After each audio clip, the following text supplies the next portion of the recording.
This project was based in East Shoa, Ethiopia, in the Oromia region near the capital city of Addis Ababa.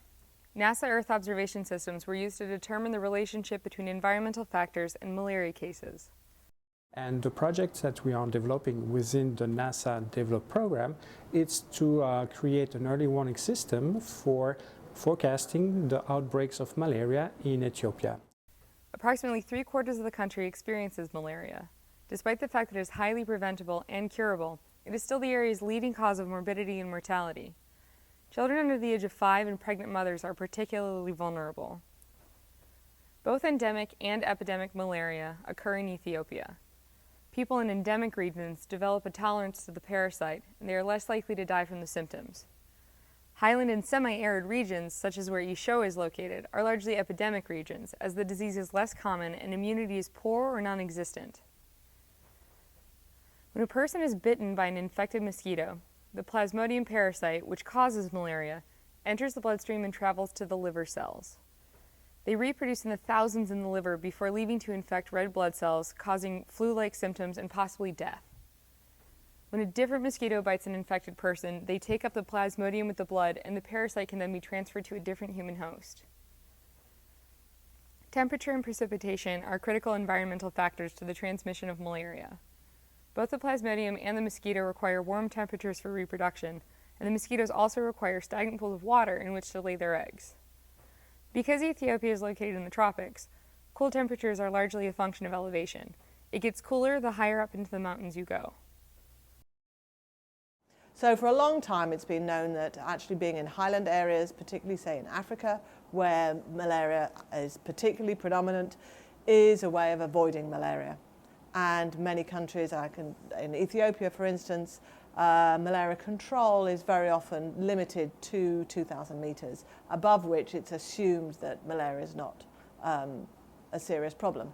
And below is where malaria is increasingly endemic as you go down the slopes. The malaria situation in Ethiopia is very diverse.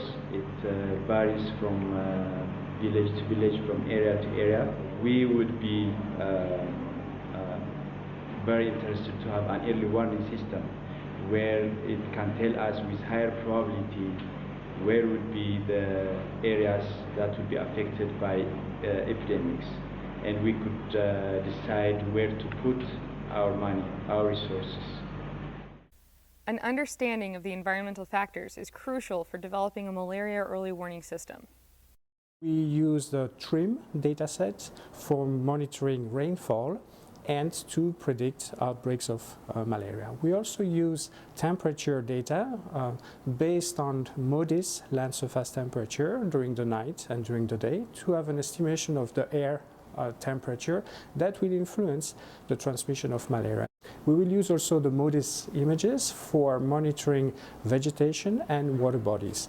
And finally, using Landsat images, we will look at more detail what are the water bodies and how that impact the breeding site for mosquitoes.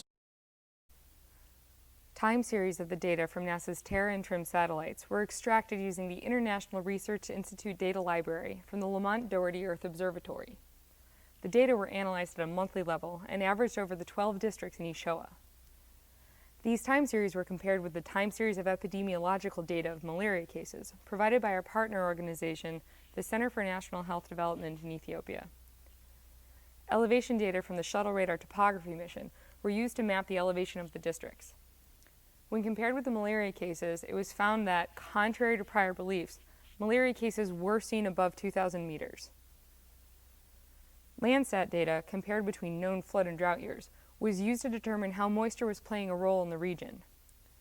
Vegetation was found even during drought years, often due to irrigation. Within the last 10 years, farmers have begun building dams to trap water past the rainy season, which can extend conditions conducive to malaria transmission. The information found, namely that temperatures can exceed the malaria threshold above 2,000 meters, and malaria in most districts followed heavy precipitation events, will allow for the development of a malaria early warning system in East Shoa. This information is very important in regard to climate change. People have been concerned about climate change and malaria for quite some time. The idea is that since those mountains are now becoming warmer, the spatial distribution of malaria can also shift up the mountains. And it's been actually quite difficult to get the right information, the right climate information to show that there's warming in these highland regions that could actually be contributing to increases in malaria. Now I think we're very clear that the East African highlands, for instance, have been warming. Not everywhere, not exactly the same way everywhere, but consistently across the region.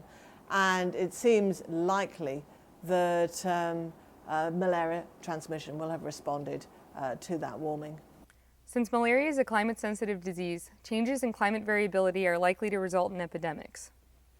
We need to target our resources in areas with high malaria probability of malaria epidemics. So this early warning system would be very important in the prevention of malaria. So the story is not over. There's still a lot more to be done.